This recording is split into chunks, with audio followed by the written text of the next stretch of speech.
She stood in my kitchen with her arms crossed and said, "That child doesn't belong here." Those were the words that changed my life forever. I can still hear them the way you remember the crack of thunder before a storm, sudden, loud, and impossible to forget. The kettle was screaming on the stove. My baby girl was asleep in the bassinet near the window, her tiny chest rising and falling in that soft, fluttery way newborns breathe. The house smelled like chamomile tea and warm bread. Everything should have felt peaceful. But my mother-in-law, Esther, stood there like a verdict. She didn't raise her voice. She didn't need to. Her tone was calm, almost polite, the kind of voice people use when they think they're being reasonable, even when they're cutting you open. "That child doesn't belong here," she repeated, tapping her manicured nails against her handbag, "and neither do you." My hands went cold. I remember looking down at my fingers like they belonged to someone else. I had just become a mother 3 weeks earlier. My body was still sore. My heart was still raw and open and aching with that fierce, frightening kind of love you feel when you realize someone else's breathing matters more than your own. And here she was telling me my baby did not belong. At first, I had thought I'd misheard her. "Excuse me?" I whispered. She tilted her head, a faint smile on her lips. Not warm, not kind, more like satisfied. "You heard me. This situation is temporary." That was the first time I understood something important. Some women don't see you as family. They see you as a problem waiting to be solved. Before Esther became my storm, my life was ordinary in the best possible way. I met my husband, Daniel, in a coffee shop downtown. He spilled his drink on my shoes and apologized so many times that I laughed instead of getting annoyed. He had a soft voice, gentle eyes, and a way of listening that made you feel like what you said mattered. We dated for 2 years, married the third, and moved into a small, cream-colored house with squeaky floors and a lemon tree in the backyard. Esther came with him, not physically, but emotionally. She lived 20 minutes away, but somehow always knew what we were doing. If we went out to dinner, she'd text asking where. If we painted the living room, she'd send photos of better color options. When I got pregnant, she called every morning at exactly 7 a.m. At first, I thought it was concern. "How are you feeling today?" she'd ask. "Have you eaten? Did you sleep on your left side like the doctor said?" I tried to appreciate it, I really did, but something in her voice always felt evaluative, like she was measuring me against an invisible list I couldn't see. Still, when my water broke at 3 in the morning, Daniel called her before he called anyone else. She showed up at the hospital with a neat bun and a purse full of snacks. She stood beside my bed while I labored, her face calm and watchful. "She needs to breathe through it," she told the nurse. I remember thinking how strange it was that in my most vulnerable moment, she seemed more like a supervisor than a grandmother-to-be. When my daughter was finally placed on my chest, tiny and pink and blinking at the world, Esther leaned over and studied her in silence. "She's very small," she said.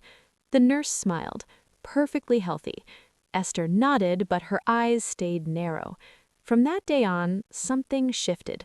She came over almost daily. She rearranged my kitchen cabinets without asking. She commented on my feeding schedule. She suggested different names for my baby, even though we'd already chosen one. One afternoon, while I was rocking my daughter in the living room, Esther stood at the doorway and watched us. "You know," she said slowly, "Daniel was a big baby, strong, ate well." I smiled.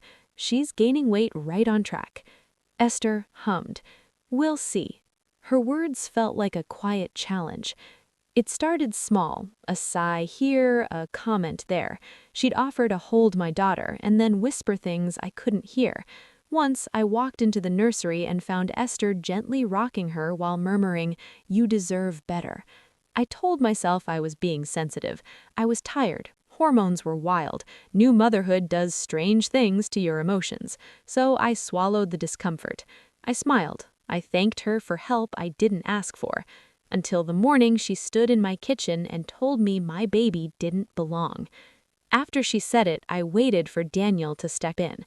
He stood by the sink, staring at his hands. "Mom, that's not fair," he said quietly. Esther looked at him. "I'm protecting you." I felt something inside my chest tighten. Not just fear, but anger, the kind that starts as a slow burn and grows. "Protecting him from what?" I asked. She finally looked me directly. Her eyes were sharp, certain. "That's a mistake." She left after that. No shouting, no slammed doors, just a calm exit that felt more threatening than rage ever could. I sat down on the kitchen chair, my knees shaking. Daniel rubbed his face. She didn't mean it like that. But she did. I knew she did. And deep down, I knew something worse was coming. I just didn't know how far she was willing to go. After that morning, Esther stopped pretending.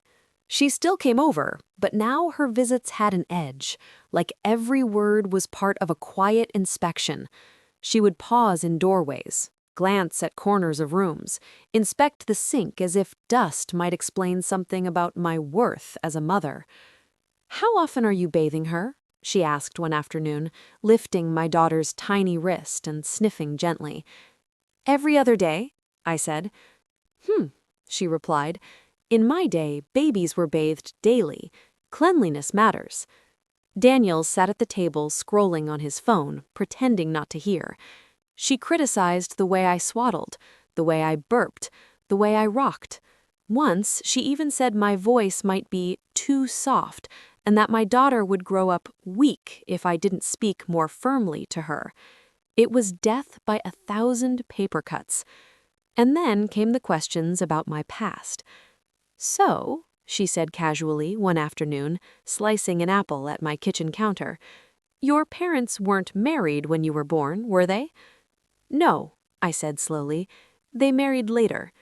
She nodded, as if noting something down in her mind. "Interesting." She began asking about my childhood, about where I went to school, about whether my family had issues. Her curiosity didn't feel like interest, it felt like an investigation. One evening, after she left, I turned to Daniel. "She's treating me like I'm under a microscope," I said, "and it scares me." He sighed. "She just worries." "She doesn't worry," I said softly. "She judges." He didn't answer. A week later, she arrived unannounced with a folder tucked under her arm. "I've been doing some research," she said, settling herself at the dining table like she owned it. "Research on what?" I asked. "On what's best for the baby." She opened the folder and slid out pamphlets, printed articles about infant nutrition, parenting schedules, attachment styles. Some of them were decades old, others were random printouts from the internet.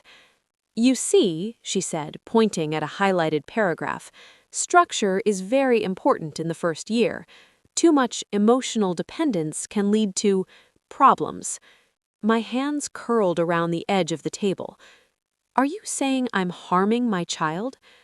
"I'm saying," she replied calmly, "that not every woman is equipped for motherhood." That night, I cried quietly in the shower so Daniel wouldn't hear me. The water ran down my back. The tiles were cold under my feet. I pressed my palm against my mouth to muffle the sound, my shoulders shaking. I kept hearing her voice. Not every woman is equipped. I started keeping notes, little things she said, things she did, the way she'd photograph my daughter without asking, the way she'd correct me in front of neighbors, the way she'd tell Daniel in a low voice that I looked tired or unstable. I could feel the ground shifting beneath my feet. And then came the afternoon she crossed the line. I had just put my daughter down for a nap when Esther arrived. "Daniel isn't home," I told her. "He's working late." She smiled thinly.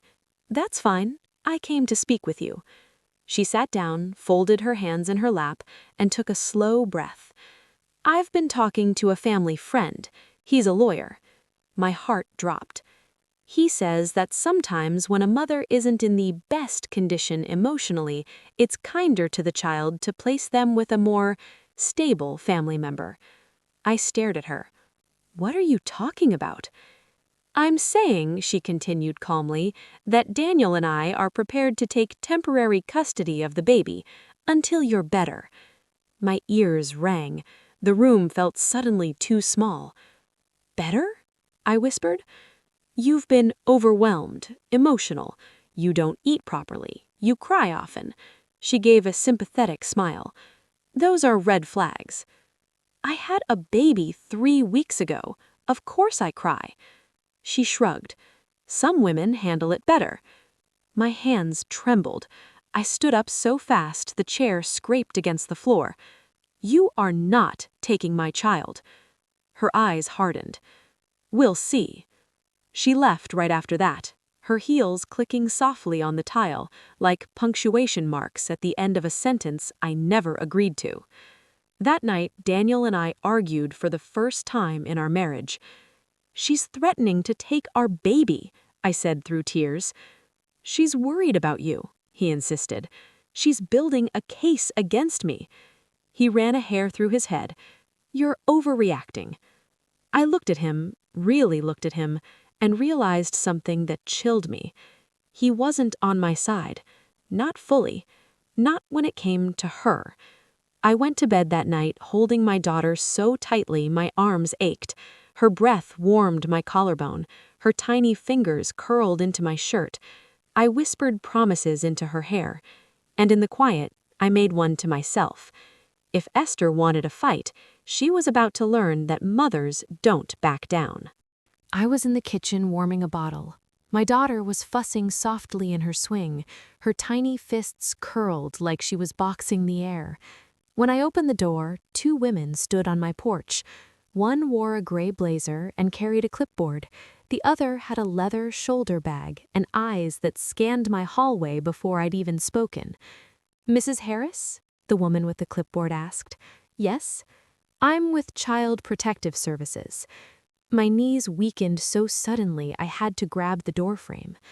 "We received a report regarding concerns about your ability to provide proper care for your child."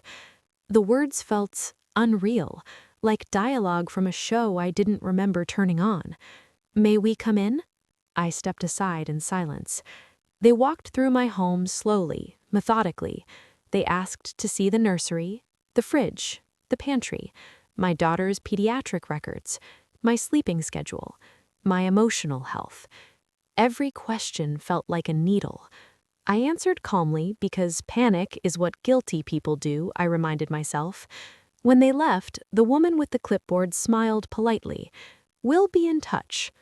I locked the door and slid down the wall, shaking. 10 minutes later, I called Daniel. "She called CPS on me," I whispered. There was a pause on the line, a pause that told me everything before he spoke. I thought she was just asking for advice," he said quietly. "She said she was worried." "You gave her permission to do this?" He didn't answer. My chest felt hollow, like something important had collapsed inside it. That evening, Esther called. "I hope you're not upset," she said sweetly. "I only did what any loving grandmother would do." "You reported me," I said. "I protected my granddaughter." "You tried to take her from me." "I tried to save her." That was the moment I saw her clearly, not as overbearing, not as misguided, but as dangerous. I hung up. And then, quietly, steadily, I began my revenge. Not with rage, with truth. I requested full copies of the CPS report. It listed Esther as the primary reporter. It listed false statements about my mental health. It included exaggerated claims of neglect. She had lied. So I gathered my evidence. Doctor letters confirming my daughter's health, screenshots of Esther's threats, voicemails where she suggested I was unfit, witness statements from friends who had heard her behavior firsthand, my mother's sworn affidavit. And then I did something Esther never expected. I filed a formal complaint, not only against her false reporting, but against the family lawyer she had consulted, who had coached her on how to frame the accusations. It took weeks, but slowly the ground shifted.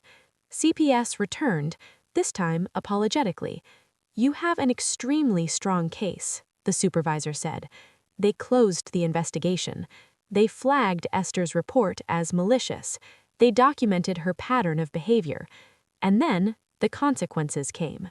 The lawyer was formally warned by the Bar Association. Esther received a legal notice for harassment and false reporting. Daniel received a formal letter stating that any further attempts to interfere with custody could result in court action. The woman who thought she controlled everything suddenly had no power at all. She called me, voice shaking. "You're ruining our family," she whispered. "No," I replied calmly. "You tried to destroy mine." For the first time, she was afraid of me, and she should have been, because I wasn't done protecting my child. The day the CPS case was officially closed, I didn't feel relief the way I thought I would. I felt awake, like someone who had finally realized the house had been on fire all along and now knew exactly where the flames were hiding. Esther had lost her first move, but women like her didn't retreat. They recalculated. She stopped calling, stopped coming by, stopped pretending she cared. That silence was not peace. It was planning. Daniel moved through the house like a ghost. We barely spoke, unless it was about the baby. When he looked at me, I could tell he was ashamed, but not brave enough yet to admit what he'd allowed. I didn't confront him. Not yet. Instead, I began doing something Esther had never done. I started telling the truth. I told Daniel's sister, Leah, who lived 3 hours away. I showed her the screenshots, played her the voicemails, let her read the CPS report. She went very quiet. "She did this to you?" she asked. "Yes. She did something similar to my cousin's wife years ago," Leah whispered. "I thought it was just drama." The word drama almost made me laugh. Almost. I reached out to Daniel's aunt, then a family friend, then Esther's church group leader, carefully, respectfully, with documents and calm language. I didn't accuse, I let facts speak, and they did. Esther began receiving fewer invitations. Her calls went unanswered. Her influence started to shrink. The woman who thrived on control was suddenly alone. One evening, Daniel came home pale. "My mom called," he said quietly. "She says people are asking questions." I didn't respond. "She wants to talk to you," he added. I finally looked at him. "About what?" He swallowed. "She says she didn't mean for it to go this far." My voice stayed steady. "She meant for my baby to be taken." He nodded slowly. That night, for the first time since everything began, he cried. "I didn't protect you," he said. "I didn't protect her." I sat beside him, not to comfort him, but to let him face what he had done. "You still can," I said, "but only if you choose us." A week later, we met Esther. Not in my home, not on her territory, but in a quiet conference room at the family lawyer's office. She arrived dressed impeccably, hair perfect, pearls resting against her collarbone. She looked smaller. "I just want my family back," she said softly. "You tried to take my child," I replied. "I was scared," she whispered. "You were fragile." "You lied," I said calmly, "and you tried to have me declared unfit." Her eyes filled with tears, but her hands clenched in her lap. "You made me a villain," she said. "You became one," I replied. The lawyer slid a document across the table, a formal agreement. No unsupervised contact, no medical or legal involvement, no interference in parenting decisions. Violation meant legal action. Esther stared at it for a long time. She signed. Her signature looked shaky. That was the moment her control officially ended. But healing didn't happen overnight. Daniel started therapy, alone first, then with me. We rebuilt slowly. Trust doesn't come back the way it leaves. It doesn't rush. It tests. It hesitates. But he showed up. He stopped excusing her. He stopped defending her. He chose his family. And I began breathing fully again. Not because I had won, but because my child was safe. Because I had found my voice. Because I had learned something important. You don't have to be loud to be powerful. You just have to be prepared. And Esther, she faded into the background, exactly where she belonged. By the time autumn arrived, the house smelled like cinnamon again. I noticed it one afternoon while standing at the stove, stirring oatmeal with one hand and holding my daughter against my shoulder with the other. Outside, leaves skittered across the sidewalk. The air had that crisp, honest feel that always made me breathe a little deeper. For the first time in months, my shoulders weren't tight. But peace has a strange way of testing you before it fully settles in. The invitation came in a cream-colored envelope with gold trim. Esther was hosting a family gathering, a reconciliation dinner. Daniel read the card in silence. "She wants to make things right," he said carefully. I said nothing at first. I studied the envelope, turning it over in my hands. I finally said, "She wants witnesses." He looked up. "She wants people watching when she rewrites the story." We went anyway, not because I trusted her, but because I was done hiding. The house looked exactly as it always had. Polished floors, heavy curtains, the faint smell of lemon cleaner. But the energy inside was different. People spoke more quietly. They glanced at me more than usual. Some smiled kindly, some looked away. Esther greeted me at the door with a brittle smile. "You look well," she said. "So does my daughter," I replied gently. Her jaw tightened just enough for me to notice. Dinner was formal, quiet, careful. Halfway through, Esther stood. "I want to say something," she announced. Everyone turned. "I know there have been misunderstandings, and I regret how things were handled." Her eyes flicked toward me. "But everything I did was out of love." The room stayed silent. I placed my fork down carefully. "With respect," I said calmly, "love doesn't file false reports. Love doesn't lie to authorities. Love doesn't try to separate a mother from her child." A murmur rippled through the table. Esther's face paled. "I was afraid," she said. "So was I, but I didn't try to take someone else's baby." Daniel stood then. "My wife and my daughter are my family. What happened was wrong." That was the first time he said it publicly, and it mattered. People shifted in their seats. Someone cleared their throat. Esther sat down slowly. The woman who once commanded every room now barely held her posture.